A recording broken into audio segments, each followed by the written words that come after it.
ہوتی ہیں، ارادوں میں دراڑیں ہوتی ہیں، جب نظریں ناپاک ہوتی ہیں پھر عقیدے متزلزل ہوتے ہیں، جب نظریں ناپاک ہوتی ہیں پھر انسان کوئی بھی مہم سر نہیں کر سکتا، اور جب نظر پاک ہوتی ہے۔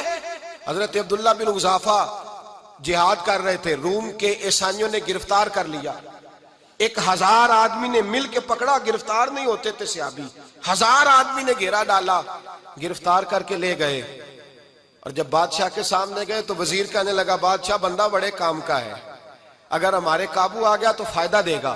صحابی ہیں حضرت عبداللہ بن حذافہ، حضرت فاروق اعظم کا زمانہ ہے، اگر قابو آ گیا تو فائدہ دے گا۔ بادشاہ کہنے لگا کیوں، کیا خوبی ہے؟ کہنے لگے ہم 1000 آدمی تھے، یہ اکیلا قابو نہیں آ رہا تھا، 1000 آدمی تھے، اگر ہماری فوج میں شامل ہو گیا تو بہت بڑا جرنیل ملے گا۔ بادشاہ کہنے لگا کوئی مسئلہ نہیں، 2-3 چیزیں ہوتی ہیں بندے کو خریدنے کے لیے، خرید لیتے ہیں۔ بادشاہ کہنے لگا عبداللہ جتنی دولت تجھے چاہیے میں تجھے دے دیتا ہوں، میرے لشکر میں آ جا، معاذ اللہ اسلام چھوڑ دے۔ حضرت عبداللہ بن حذافہ کیا فرماتے ہیں بڑا تو بیوقوف ہے، میں نے دولت کمانی ہوتی تو مدینے میں بیٹھ کے تجارت کرتا، میں دولت کمانے نہیں نکلا، میں تو رسول اللہ کی رضا کمانے کے لیے نکلا ہوا ہوں۔ دولت کمانے ہوتی تو کسی مارکیٹ میں ہوتا، میدان میں آنا تھا، شہادت ہے مطلوب مقصود مومن، نہ مال غنیمت نہ کشور کشائی، یہ دولت تو لونڈی ہے رسول اللہ کے دروازے کی، یہ تو پیچھے پیچھے پھرتی ہے نبی پاک کے غلاموں، یہ کمانی ہوتی تو میں کسی مارکیٹ میں ہوتا، میدان میں تھوڑا ہوتا۔ عبداللہ بن حذافہ سے ایک دوسری چال چلی، کہنے لگے میاں عہدہ جو تجھے چاہیے، میں بادشاہ ہوں، میرے نیچے جو عہدہ تو کہے گا وہ تجھے مل جائے گا۔ حضرت عبداللہ بن حذافہ کہنے لگے شاید تجھے پتہ نہیں میری تعریف کیا ہے، شاید تو جانتا نہیں میری تعریف کیا ہے۔ کہا صاحب کی کیا تعریف ہے؟ کہنے لگے میں رسول اللہ کا صحابی ہوں، اور کائنات میں سب سے بڑا عہدہ مصطفیٰ کے صحابی ہونے کا عہدہ ہے۔ صحابہ وہ صحابہ تھے جن کی ہر صبح عید ہوتی تھی، خدا کا قرب حاصل تھا، نبی کی دید ہوتی تھی۔ فرمایا میں نے حضور کے جلوے دیکھے ہوئے ہیں، مجھے عہدے کی ضرورت ہی نہیں، اور میں نے عہدہ لینا ہوتا تو میں سیاست کرتا، میں تو شہادت لینے نکلا ہوں میدان میں، عہدے کا میں نے کیا کرنا ہے؟ اب بادشاہ کہنے لگا اسے قتل کر دو۔ وزیر کہنے لگا نہیں، ایک بات اور ہے، مجھے ایک چال اور چلنے دو۔ کہا وہ کیا؟ کہنے لگے میری بیٹی بڑی خوبصورت ہے، مجھے موقع دو اپنی ہی بیٹی کو سجا بنا کے، وہ جوان جس کی جوانی اتنی بڑی ہے کہ 1000 آدمی مقابلے میں کھڑا نہیں ہوتا، اس جوان کے کمرے میں رات کی تنہائی میں بنا سوار کے بی بی کو بھیجا۔ وہ بی بی کہتی ہے میں ساری رات بن سور کے اس صحابی کے کمرے میں بیٹھی رہی، لیکن یہ کیا شخص تھا، ساری رات ہی مصلے پہ بیٹھا رہا، ساری رات ہی، کچھ دیر تھک جاتا تو یہ کریم رسول پہ درود پڑھنا شروع کر دیتا۔ بی بی کہتی ہے سحری ہو گئی تو میں نے چھو کے دیکھا کہ انسان ہے کہ جن ہے، یہ بندہ ہے کہ فرشتہ ہے، چھو کے دیکھا۔ کہنے لگے پیچھے ہٹ جا۔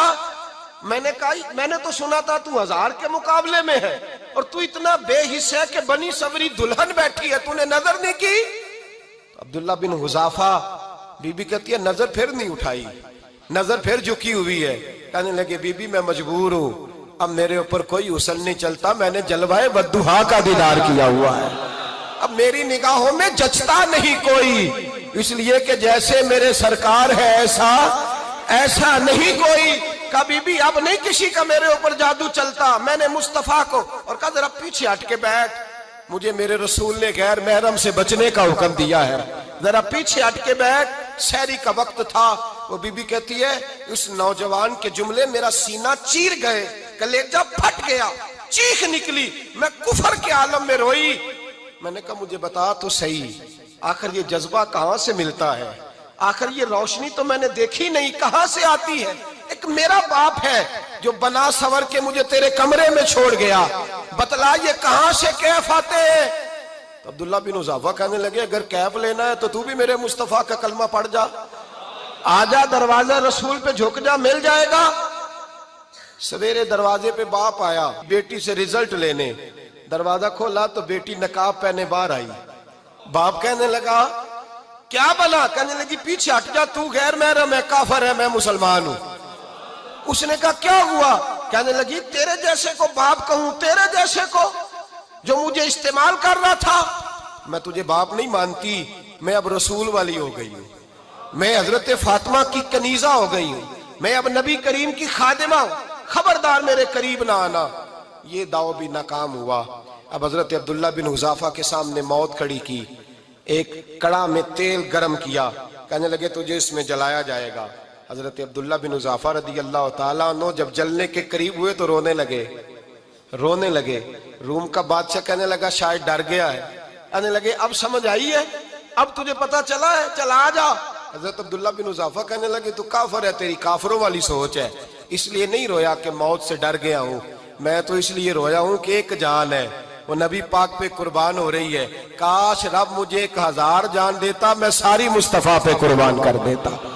فاضل بریلوی فرماتے ہیں کروں تیرے نام پہ جاں فدا، نہ بس ایک جاں 2 جہاں فدا، اور میرا 2 جہاں سے بھی نہیں جی بھرا، میں کروں کیا کہ کروڑوں جہاں نہیں۔ اور میاں صاحب فرماتے ہیں وہ کچا رنگ للاری والا جیڑا چڑھدا لیندا رہندا، اے عشق تیرے دا رنگ محمد چڑھ جائے پھر نہیں لیندا، عشق تیرے دا رنگ محمد چڑھ جائے پھر اے نہیں لیندا۔ میرے بھائی وہ روم کا بادشاہ کہنے لگا دنیا میں نے بھی بڑی دیکھی ہے، پر جیسے پاک صاف مصطفیٰ کے غلام دیکھے ایسا میں نے کوئی نہیں دیکھا۔